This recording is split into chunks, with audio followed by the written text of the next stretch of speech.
पहले यहाँ कुछ नहीं था, ये बहुत दूर था। आपके जबलपुर ज़िला बोलो जाता था, अब कटनी ज़िला हो गया, पहले जबलपुर था। तो उस क्षेत्र में हम देखते थे कि ये लाल लाल फूल का ये पौधा है।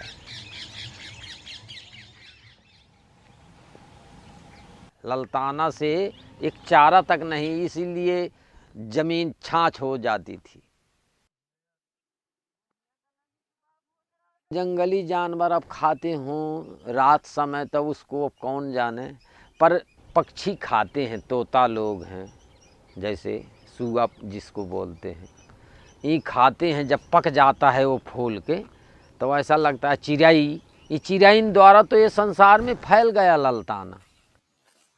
ये हम बोलते बिल्कुल पहाड़ जैसे, पूरे में ललताना ही ललताना भरा था। अरे 20-25 फुट का लंबाई था, बहुत जो पेड़ों जैसे ऊंचा था। पूरे जंगल यदि एक पेड़ को दे दी 4-4 आदमी मुश्किल से खींच पाते थे, इतना ललताना यहाँ था। अरे यहाँ पूरा शरीर खूनों से लाल हो जाता था उसके कांटे में लोगों।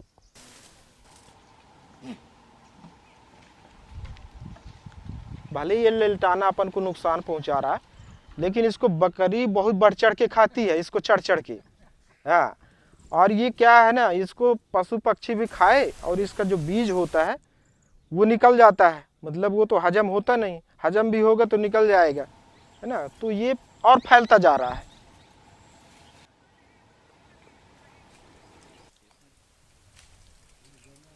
लंटाना वगैरह की पत्तियां खा लेते हैं, तो अधिकतर यह कि उनमें फूड पॉइजनिंग के केस अधिकतर मिलता है। मवेशियों में अगर लंटाना के खाने पर धीरे धीरे लीवर में इफेक्टेड होता है, उसकी ग्रोथ जो है तो रुकती जाती है और वो लास्ट में धीरे धीरे करके बीमारी ग्रसित होकर डेथ हो जाती है उनकी। The founders of Prakriti Prerna Foundation were quite concerned about the deteriorating forests and the well-being of wildlife.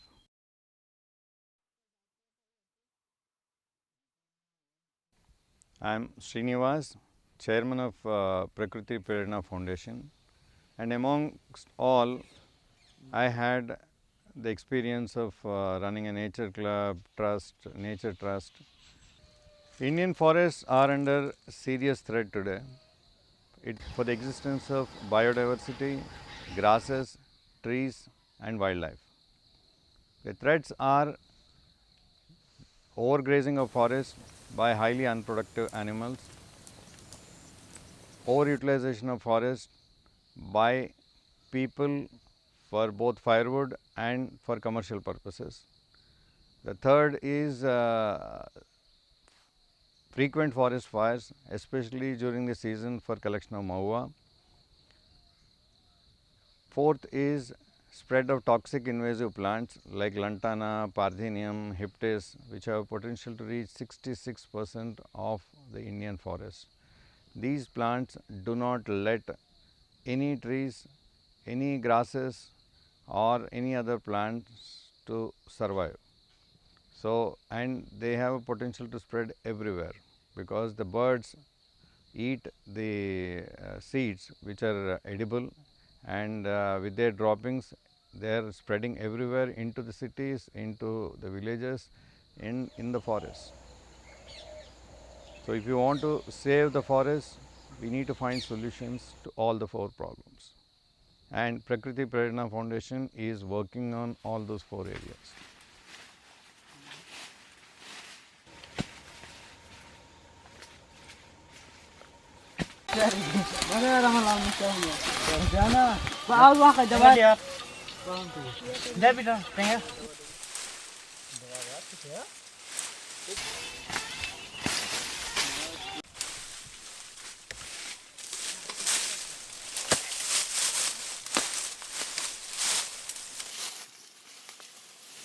Rejuvenation of forest. So, this we are doing through removal of toxic invasive plants from various lands. we have seen the revival of more than 40 varieties of jungle trees and more than 50 varieties of grasses.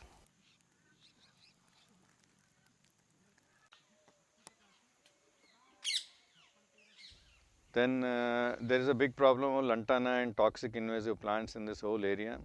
In our vicinity and including our lands, we have got lantana removed. We created new work for them by making lantana frames, which they themselves can implement in their farms. जब से sir जी आए होंगे तब से यहाँ काम करने शुरू कर दिए।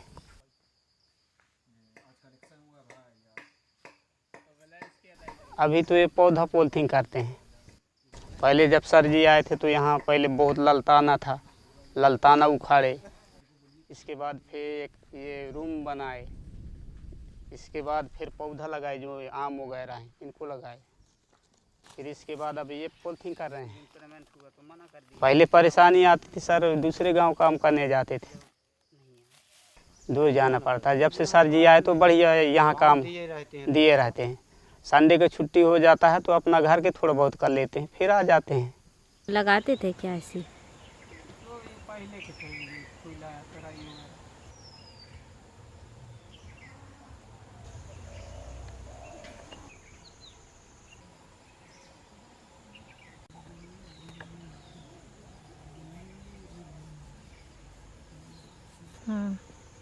कहा कि फुहारा मारो।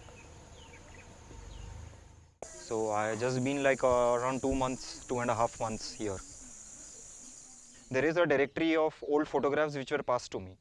Old photographs मुझे दिए गए थे of 2 साल पहले जब ये प्रोजेक्ट शुरू हो रहा था, तो जो barren land था यहाँ पर. So I mean this is like I mean something very new. ये जो चीज़ हुआ है अभी यहाँ पर, so ये बहुत ही progressive या slow casually हुआ है, पर this is like new. So if somebody sees that picture, like मैं यहाँ पर present नहीं हूँ, लेकिन मैं अगर वो picture कोई मुझे दिखा रहा है, so when you see the land from the gate that time, और अब मैं जैसे यहाँ पर आकर अब मैं अपने चारों तरफ में देख रहा हूँ वो surrounding को, there is something which has happened, like कोई change हुआ है या फिर कुछ जिंदा हुआ है ऐसा जिसने like these trees started like क्या बोलेंगे regenerating again और healing again. You know कोई इसका nutrition खा के बैठा था या कोई पकड़ के बैठा था इसको. Now if I go outside and you see like open fields जहाँ पर लंटाना है या फिर ऐसे जहाँ पर झाड़ हो रहा है, so now you can like make out the difference. पहले से या अभी से ज़्यादा मैं बाहर से present में बता सकता हूँ.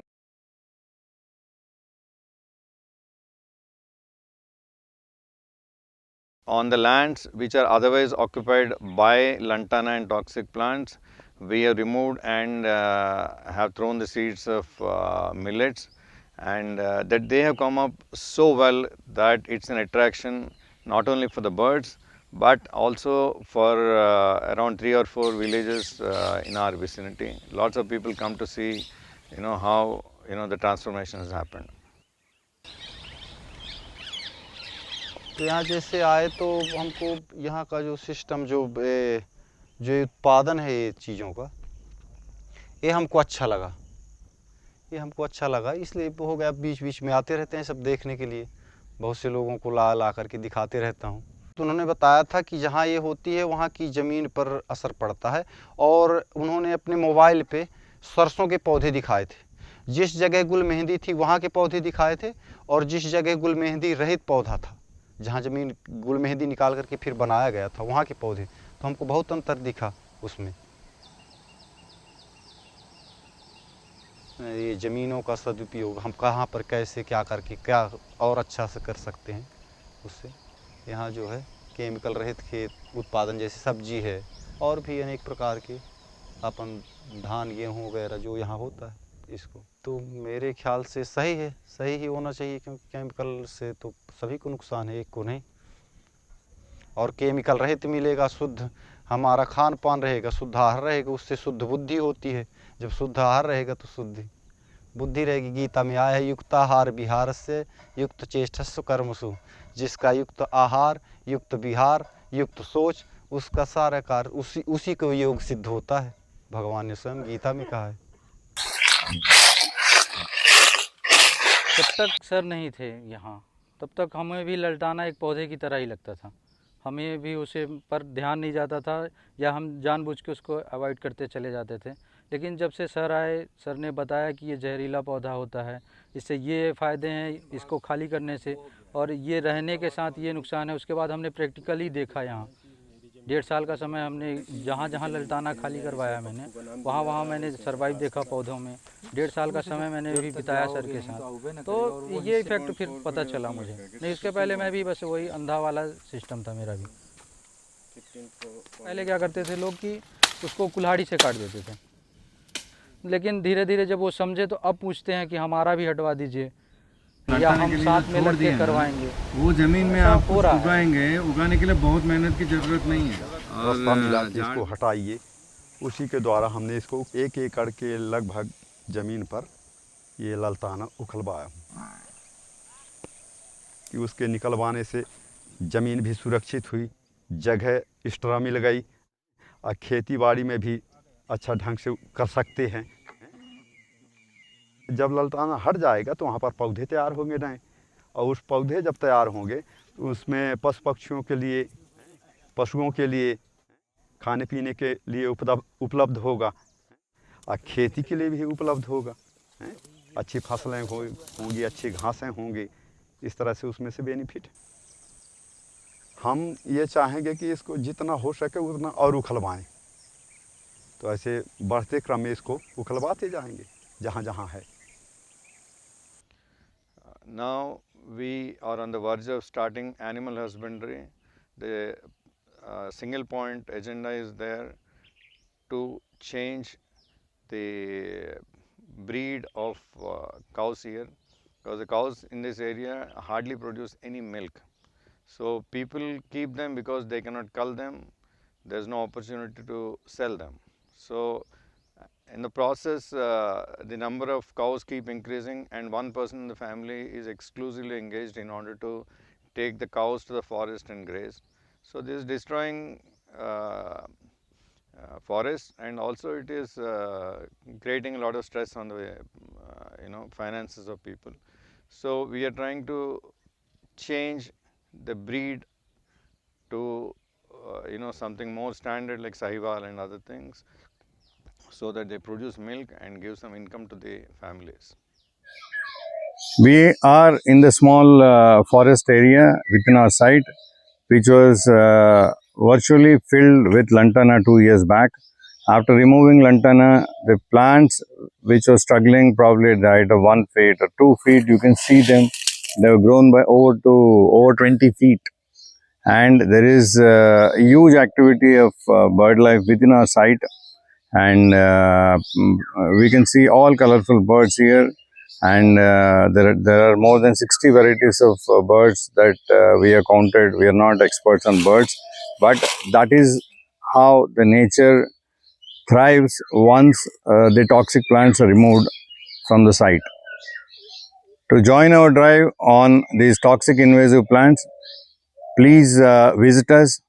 Please visit our website prakritiprerana.org, and also subscribe to us on YouTube, Prakriti Prerana, and we have our presence in all social media. Thank you very much.